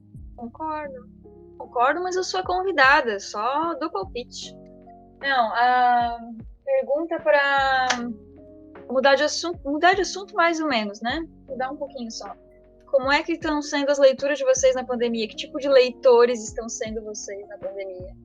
Eu não fui muito atrás de leitura literária, eu fui atrás de alguns textos teóricos para ver um pouquinho melhor sobre o meu assunto de interesse, que se desenvolveu melhor, inclusive, na quarentena. Foi interessante que a distância na academia me trouxe para perto dela em algum sentido, mas um sentido prazeroso, que eu tenho também o outro privilégio de gostar do que eu trabalho, né, que é literatura digital e literatura em videogame. Mas, em paralelo, leituras muito interessantes foram sobre uma nova linguagem que eu aprendi. Não é francês, não é nenhuma língua normalmente humana, é uma linguagem de programação, né? Eu aprendi um pouquinho de C#, e daí eu li alguns livros sobre isso. Não foi só videoaula no YouTube, se bem que elas foram um pouco mais úteis do que a maioria dos livros. Mas eu aproveitei para fugir um pouco do nosso campo, né? Mas foi com o intuito de ficar no nosso campo. Foi para produzir literatura digital que eu aprendi uma linguagem de programação, porque é muito útil nas criações digitais, como o Quarto do Esquecimento, que a gente acabou de conversar. Mas, tirando isso, fiquei naquele... Demorou para engatilhar bem a leitura ou fazer alguma coisa. Eu fiquei um bom tempo naquele desânimo, naquela questão de ai, meu Deus do céu, tenho tempo livre para fazer isso, mas olha o Bolsonaro falando besteira na TV, que merda, enfim. Acho que todo mundo sentiu isso em algum nível, né? E tu, Karen, como é que foi? Olha, durante todo esse tempo, a minha leitura foi mais focada para leitura da linguística, para o tema da minha pesquisa. Mas eu também li alguns livros, né? Livros literários. Oba! Quais? Quais que eu li? Eu li Terra Sonâmbula, do Mia Couto, e A Geração da Utopia, do Pepe Tela. E agora eu comecei a ler Metamorfose, do Kafka. Mas olha, tá difícil eu continuar, viu? Porque agora eu tô escrevendo o meu resumo da pesquisa e eu travei no livro. Faz dias que eu não toco nele. E eu tento voltar, eu quero voltar, mas daí agora com as aulas também. Mas eu tô gostando, pretendo terminar logo. Mas assim, no começo, assim, eu senti um pouco do que o Vini falou, sabe? No primeiro semestre, em que a gente estava sem aula. Uhum. Eu senti muito isso essa questão da gente estar não livre, assim, né? Mas a gente tá sem aula. E meio que uma pressão do nada por a gente ter esse tempo a mais e talvez não conseguir direcionar ele, sabe? Que nem eu falei, eu tava lidando com a pesquisa, mas mesmo assim eu ainda sentia essa pressão em mim de poder estar fazendo mais coisas, desenvolver mais coisas, ler mais coisas, enfim. E não sei. Eu não sei de onde essas coisas surgem na nossa cabeça. Mas enfim, é isso. Não são bem da nossa cabeça também, né? Como assim? Essa pressão não é individual, acho que tem fatores externos também contribuindo com essa criação de pressão por produtividade. Para mim, tem sido bem legal, assim. Tenho lido bastante coisa, mas não bastante, assim, de quantidade. Tenho conseguido manter um ritmo de leitura bacana, sem sentir essa pressão, mas eu demorei para chegar a isso. Já estava trabalhando uma relação mais saudável com as leituras antes da pandemia. Eu tenho lido um pouco de teoria quando acho que vai ser útil ao trabalho que eu estou fazendo, mas a maior parte de leituras tem sido literárias. Eu estou lendo agora um livro que eu estou amando, que eu super recomendo. Olha isso, bem influencer. É Bufo Spallanzani, do Rubem Fonseca. É do Rubem Fonseca, é. Nossa, eu tô amando esse livro. E, aliás, tem uma história legal sobre como eu cheguei nele. Eu cheguei nesse livro porque eu assisti 2 lives de um booktuber. E entre os comentários dessas lives, assim, as pessoas ficam discutindo no chat, né? Não é comentário, na verdade é conversa de chat. Uma menina recomendou esse livro, uma pessoa recomendou esse livro, e aí, tempos depois, esse booktuber fez outra live, essa pessoa apareceu de novo, recomendou esse livro de novo, e eu tava lendo as mensagens. Às vezes eu gosto de ler as mensagens, são engraçadas, eu gosto de acompanhar o que as pessoas estão pensando, o que está sendo falado, enfim. Não é possível, esse livro deve ser muito bom, essa pessoa se deu o trabalho de vir aqui comentar uma segunda vez, sugerir o livro para quem está fazendo a live, e eu fui atrás dele. Já tinha lido alguma coisa do Rubem Fonseca, que é outro que eu curto, mas eu não curtia tanto até ler esse livro. É o meu livro favorito dele agora, tô quase terminando. Então, recomendo, é divertido. Tem uma história dentro de outra história, dentro de outra história, dentro de outra história. Tem um personagem escritor, eu adoro livros com personagem escritor, acho divertidíssimo. É isso. Na verdade, o usuário que comentou essas coisas aí no canal eram robôs da editora. Você foi oficialmente uma vítima da publicidade da editora. Não era. Eu achei bem legal que a pessoa comentou 2 vezes. Mas você acabou de mencionar um formato que eu desconhecia. Live stream sobre literatura? Como é que foi? O que era isso? Tu não sabia que isso acontece muito? Ultimamente tem sei acontecido. Nem como é que se fala isso aí. Como é que é? O que é o conteúdo em si? O que é a proposta? Acontece várias coisas, depende da live. Tem live sobre... sabe essas plataformas feitas para leitores organizarem os livros que já leram e avaliarem? Tipo o Scoob e o Goodreads, né? Tem lives em que o BookTube não sei a forma melhor de chamar, se propõe a avaliar, entre aspas, brincadeira, o perfil de leitor dos seguidores do canal. Então, é divertido, porque daí avalia a nota que o usuário deu para os livros que ele leu, e aí a pessoa diz se concorda ou se não concorda, avalia as resenhas feitas. Tem lives em que as pessoas combinam de ler simultaneamente, então fica todo mundo lendo por meia hora, e aí a live é a pessoa que está fazendo a live lendo, e as outras pessoas no chat comentando que estão lendo também, se estão lendo, se pararam de ler ou não. E aí, lendo em voz alta? Não, lendo em silêncio. Lendo em então conjunto. a live é uma pessoa lendo o livro, tipo... Exatamente, tipo, vamos ler por 20 minutos, aí quando der 20 minutos, tem o cronômetro, quando der 20 minutos a gente conversa algum assunto aleatório, tipo, comenta sobre um lançamento de livro, o que um escritor falou, e depois volta, que são os sprints de leitura, né? Depois volta para o sprint. Mas então 90% é a pessoa em silêncio. É que depende. Tem umas lives que são mais comentários do que esses momentos de silêncio e outras que são mais momentos de silêncio do que comentários. Varia com o humor das pessoas que estão assistindo e da pessoa que está fazendo a live. Cara, eu não conhecia isso. É considerado uma performance? Não sei. Só sei isso surgiu como uma forma também de lidar com a ressaca literária, sabe? Algumas pessoas dizendo que têm dificuldade de ler sozinhas, né? E aí, sei lá, de repente os leitores descobriram que quando leem com outras pessoas, quando tem alguém com quem conversar sobre as experiências de leitura, a coisa desenrola. Não, mas é uma ideia genial para uma performance aí. Na próxima semana de letras da UFSC, dá para fazer uma performance assim, você sentar no Leituras banco em conjunto? Começar... Não, você simplesmente começar a sentar. Tem umas lives também em que a pessoa que está fazendo ali analisa os resumos, as sinopses de livros disponíveis no site de venda de livros, sabe? É muito divertido. E aí analisa por gênero, tipo sinopses de livros de fantasia desconhecidos, sinopses de livros de fantasia famosos. É super divertido. Com certeza. Não, enfim, aproveitando o gancho, é o caos do podcast, iniciando um assunto do nada agora. Muito recentemente eu passei por um desafio, sabe? Eu tive que comprar um livro para a minha cunhada de 12 anos, querida Marina, e daí eu fiquei no desafio de comprar um livro físico, em primeiro lugar, e em segundo lugar, achar um livro físico para ela.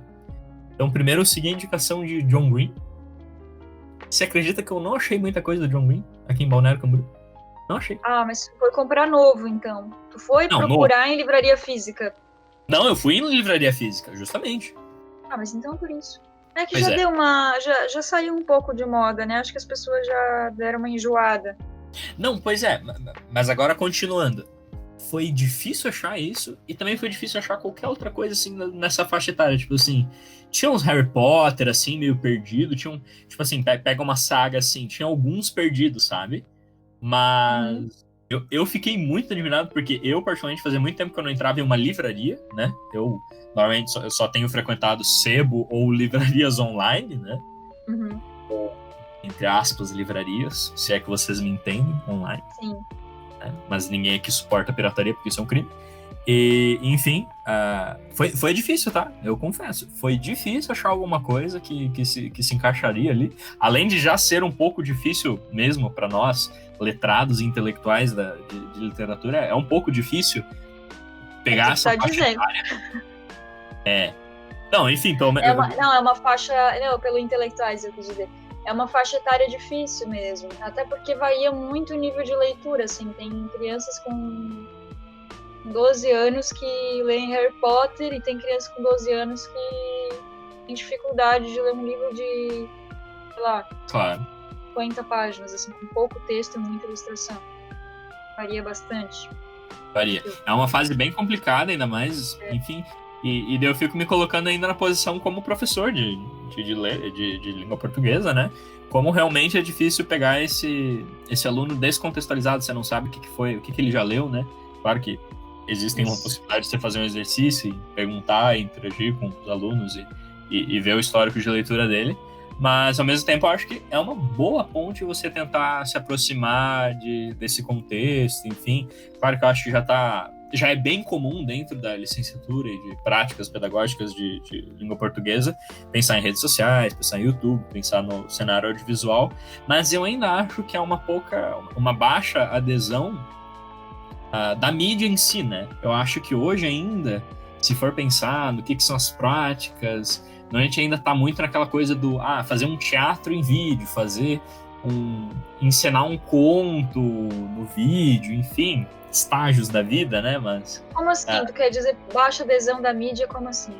Em que sentido? Não por exemplo, vamos pensar assim, tarefas em língua portuguesa sendo realizadas hoje, não pensar em pandemia, mas enfim, e que abordem alguma questão de audiovisual. Eu acho que não é muito trabalhado ainda, por exemplo, o gênero vídeo, no sentido, tipo, vídeo no YouTube, o gênero booktuber, que não sei se pode ser chamado de mas eu acho que nenhum livro é abordado nas aulas de língua portuguesa. Pela dificuldade de que tem acesso de cada criança a um livro mesmo, sabe? O livro com capa, o livro todo. O livro não a cópia de uma página ou a cópia de um trecho. Entende? Não, sim.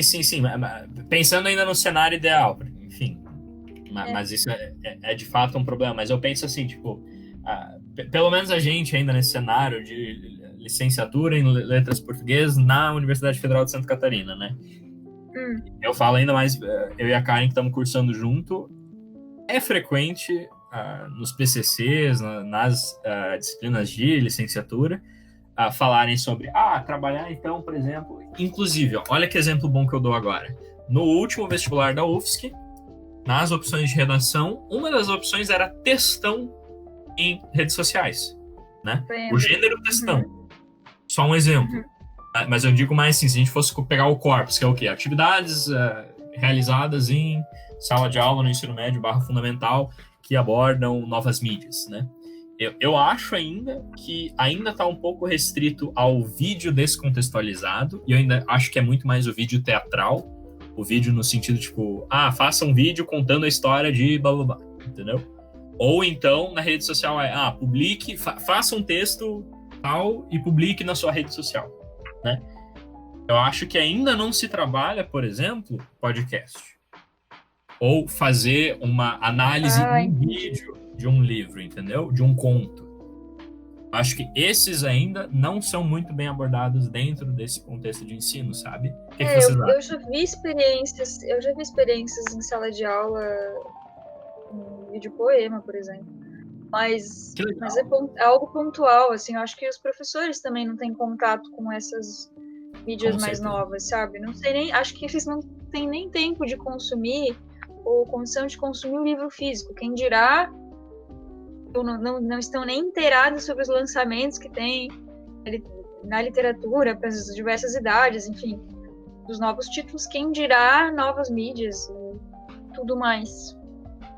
Com certeza. Não, e realmente é um pouco chato, né? Porque é algo muito interessante, mas mais especificamente sobre essa questão, tipo assim, quando pensa em uma prática que envolva a internet, meio digital, né? Eu ainda acho que não está sendo abordado coisa como podcast e vídeo, análise de vídeo. Não, acho que não. Eu acho que ainda os gêneros mais tradicionais ali com entrada, talvez... eu acho que para essas novas mídias muito pouco ainda tá sendo trabalhado, sabe? Acho que não é algo que se vê em toda a sala de aula. Com certeza. Eu acho que, enfim, rende um estudo, né? Mas eu acho que o consumo de podcast tem aumentado muito nessas novas gerações, enfim. E por mais que sejam de temas que podem fugir de literatura, também desconheço os números sobre podcasts de literatura no Brasil, mas eu acho que é algo que pode sim ser feito de uma maneira acessível, né? Não digo que nós aqui estamos necessariamente fazendo isso de uma forma acessível para um público de ensino médio, etc. Não é uma preocupação que nós estamos levando em conta, então talvez possamos estar sendo um pouco hipócritas aqui, mas eu acho que é um gênero que, enfim, pensar assim nesse contexto de vestibular, né? Eu acho que pode-se, a partir desse contexto, ter coisas muito positivas dentro desse gênero, né? Com certeza, não sei como isso quer dizer a abordagem desse gênero pelo vestibular, né? Eu não sei como isso poderia ser feito, mas... Eu digo mais, tipo assim, em lista de livro, né?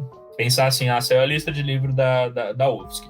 Uma coisa que é muito produzida, e eu não tô dizendo que todos os booktubers fazem, talvez até exista um nicho de booktuber, não sei nem se é o nome aplicável aqui, mas com certeza existe. Tipo assim, sai a lista de livros que vão cair no vestibular da UFSC, com certeza vai estar sendo produzido material dentro e fora do YouTube, resumo, sinopse, e muitas vezes materiais bons até, né? Te entendi. Com certeza, nossa, o podcast ia ajudar muito. Exato, porque é uma maneira gostosa de você falar sobre isso, entendeu? Então, é fora daquele intuito de que você quer substituir a leitura, não é a ideia de você fazer um resumão, ou você fazer um vídeo explicando o que é o personagem, o que é o enredo, o que é o estilo do autor, é exatamente a partir do diálogo, né? Conversar sobre o livro. E isso é uma coisa que, enfim, eu acho que tem um potencial infinito dentro da grande esfera do podcast. Claro, retornamos para o início, para onde começamos. Enfim, mas essas coisas vão abrindo mais conversas e a gente poderia ficar aqui mais algumas horas, mas acho que já tá uma duração bacana para um primeiro podcast. E, enfim, vários assuntos surgiram aqui. Esperamos que tenhamos dado conta de conversar um pouco, né, mesmo que de forma um pouco caótica e descontrolada, sobre o tema abordado aqui. E esperamos que vocês tenham gostado e, novamente, convidamos e pedimos, inclusive, que vocês deixem aí sugestões, críticas, de qualquer forma que seja, para o futuro. Ai, não, peraí. Vou interromper. Não, vou interromper, mas deixa rolar. Vamos lá. Grava isso, que eu tenho uma pergunta para fazer. Já que eu comecei o negócio fazendo pergunta, eu vou terminar fazendo pergunta também. Por favor. Como é que tu avalia esse primeiro podcast? Eu gostei. Eu gostei, acho que a gente foi bem caótico, assim. Bem é caótico. uma experiência bem diferente. A gente não falou. É legal as pessoas saberem do bastidor, né? O bastidor, na verdade, é o seguinte: eu e a Karen muito nervosos. O Vinícius já é cara de pau mesmo, por natureza, mas eu e a Karen muito nervosos com essa tarefa de falar alguma coisa, sabendo que os colegas vão ouvir e tudo mais. Mas é divertido, é legal. A gente vai se soltando ao longo da gravação e é um exercício necessário, eu acho. Principalmente para quem vai... Para quem vai dar aula. Não, eu tava fazendo uma digressão aqui na minha cabeça, pensando na sala de aula e... Eu achei muito interessante, assim, a experiência dessa gravação do podcast, porque faz a gente parar um pouco de se pressionar, né? Então, a gente não tá em sala de aula apresentando um trabalho, ou a gente não tá conversando formalmente, sabe? É mais uma conversa informal mesmo. E até você compreender isso no ritmo da gravação foi demorando. Daí o motivo do nervosismo, né? Da gente tá falando muito informalmente, né? Sobre vários tópicos super, super relevantes, super interessantes. Então dá esse medinho, esse leve medo, né? De estar falando alguma besteira ou de... Enfim. É do que os outros vão achar, na verdade, né? É do que os outros vão achar também, que as pessoas se julgam muito. Ou, tipo assim, na faculdade a gente fala muito, tem que ter dados, tem que, né, ter fonte, não sei o quê. E aqui não, é uma conversa mais, tipo, opinião mesmo, trazer questões que estão aí, estão se colocando cada vez mais no nosso cotidiano e expressar alguns pontos de vista, né? Então, achei muito interessante e agradeço a oportunidade. Eu tenho um objetivo. Oi. Quero chegar o mais rápido possível de um cancelamento da Academia Brasileira de Letras, quanto antes possível.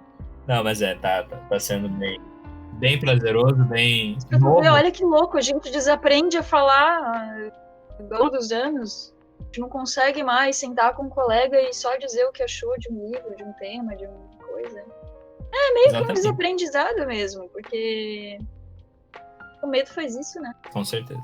Não, eu acho que é muito válido e um desafio para nós, né? É um desafio. Pra todo mundo que for pisar aqui nesse podcast, principalmente alunos de graduação ou de pós-graduação, nesse sentido de não ver isso aqui como um seminário, como uma comunicação oral, com os slides, apresentação, enfim, que é uma conversa, né? É uma conversa. Então eu também peço desculpa se alguém tá me achando muito tosco ou um pouco... Não peça desculpa. Pedi o negócio não entra nessa birutagem, cara. Não entra despeça desculpa, não entra nessa birutagem. Teve um intervalo de 5 segundos para as pessoas me atacarem, já acabou. Obrigado para quem atacou. Tipo assim, prometemos que vamos melhorar, mas isso é algo que eu acho que vai fluir naturalmente, entendeu? A melhora virá com o tempo, com a constância. Vida longa ao podcast da Mafuá. E se não melhorar também... Cancela. Daí vocês podem cancelar. Mas enfim, acho que o primeiro episódio fica por aqui. Novamente, agradeço muito a presença das participantes Samantha e Karen. Vocês gostariam de falar algo ao nosso público antes de encerrarmos este episódio? Algo ao público? Obrigada por me ouvir. Se é que aturaram nos ouvir, me ouvir até o final do podcast. Espero que tenham gostado. Espero que a gente tenha conseguido trazer alguma reflexão nova, alguma coisa diferente, ou pelo menos propiciar um momento de relaxamento ou de conversa sobre literatura, que eu acho que falta. Você não está sozinho. Você que gosta de ler, você leitor, você não está sozinho. Essa não precisa ser uma experiência solitária pro resto da sua vida. Você pode conversar e compartilhar suas experiências com outras pessoas. Acho que é isso. Só agradecer, né, quem nos ouviu até agora. E até a próxima, até uma possível próxima edição. Se não formos cancelados pelo... Bota uma música bem legal, bem animada, porque a gente tá um tom assim, meio seguro, meio acanhado. Bota um musicão aí pra encerrar a alegria. Eu já tô criando coisa, né? Eu criei a ideia de colocar uma música, não sei se é possível. Já canonizou. Vai ter alguma música muito alegre. E ficamos por aqui. Valeu!